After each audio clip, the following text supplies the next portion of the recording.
Welcome back to 5 Minutes with Scripture. So we finished the year with a look at First John, so it only makes sense that we continue with Second John, right? John wrote that we know of. Let's see, one, two, three, five books of the Bible. He wrote the Gospel of John. He wrote First, Second, and Third John, and he wrote the book of Revelation. Second and Third John don't seem to get a whole lot of attention sometimes, and I'm not really sure why that is. Maybe it's because it kind of feels like a bit of a rehash of First John, but we shouldn't ignore either Second or Third John. And we're actually going to use those, and we're going to take those, and we're going to run with those. So we're going to do Second John, and then we're going to do Third John in our 5 minutes of Scripture. But so today, as we introduce Second John, we're going to kind of give a little bit of an overview, and we're going to talk about some major themes that I want you to take a look at. Even though this is a short epistle, this is one that's still packed with a whole lot of stuff. So the writer of this is John, like I mentioned before, also known as the disciple whom Jesus loved. John refers to himself as the elder.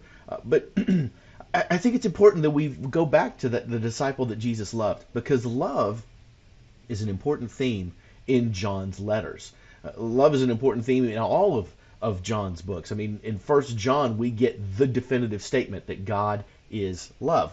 Now, that doesn't mean that love is God, but God embodies every characteristic of love. So, love is one of the many aspects of God. And so John is going to carry this out, and we're actually going to see this theme carried out as he writes a letter to the elect lady and to her children. Now, who is the elect lady and who is the children? Well, nobody really knows for sure.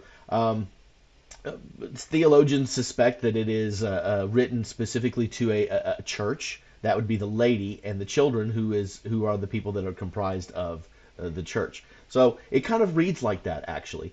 And so that's where we're going to go with it. We're going to assume that this is a letter to a local church, and that John is trying to encourage all of the children of that church. And John has two major things that you're going to see that he's going to talk about a lot, and that is truth and love. And it's an interesting conversation to have, because if you look at it, when he talks about truth, he's addressing the mind aspect of it, and when he talks about love, he's addressing the heart aspect of it. So we know that what John is going to talk about here is something that we should not only understand and feel, but understand that we should know as well. And so John is wanting to remind the people of this church of the truth that they received. That's one of the major arguments that he's trying to provide here, is that he wants them to walk in truth by remembering the truth that they received at the beginning, so that they can walk in obedience, and they can also identify those who are not abiding in the teachings of Jesus Christ. Gnosticism. This is a theme that we see a lot in John's letters. This is the belief that Jesus was not really a person, because the body is evil and spirit is good, but that Jesus was a spirit that just looked like a body. John's once again going to combat this. Okay? And then he also encourages you to be aware of those things so that you don't allow yourself to get sucked into them.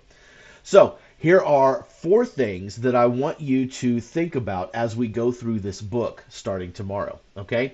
These are four principles, if you will. Number one, that Jesus is the Messiah. Okay?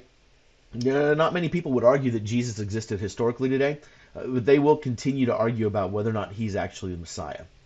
And this was a battle that was fought even after Jesus ascended, and this is the battle that John continues to fight with this. So he wants to, as an eyewitness, assure the church that Jesus is who he says he is. Okay, now the second one I want you to think about is the truth. I told you about truth and love. Well, there is only one truth, and that's the one that John is conveying. We talk about that popular catchphrase, finding your truth. John wants to show us that there is only one truth, and that one truth is from God. Okay? The third thing that they want you to do is to beware of fellowship. Beware of who you fellowship with. In other words, we as Christ followers, we have to be careful about who we spend significant time with. This does not mean that we need to isolate ourselves from the world, but it means that we need to be mindful of who we allow to be our influence, okay? And whether we allow people that shouldn't be to have undue influence. And then the last thing, I told you one was truth, the other one's love. Well, this is the fourth thing that I want you to think about. Love is not flexible. See, we often forget that love is not only unconditional, but it's also inflexible, meaning we don't get to choose when or who we love. We are to love all the time and to all we encounter. And so this is going to be an important message. So the four things that we're going to look at and see, I want you to find in the book as we talk about it. Number one, Jesus is the Messiah. Number two, there is only one truth. Maybe that should be number one.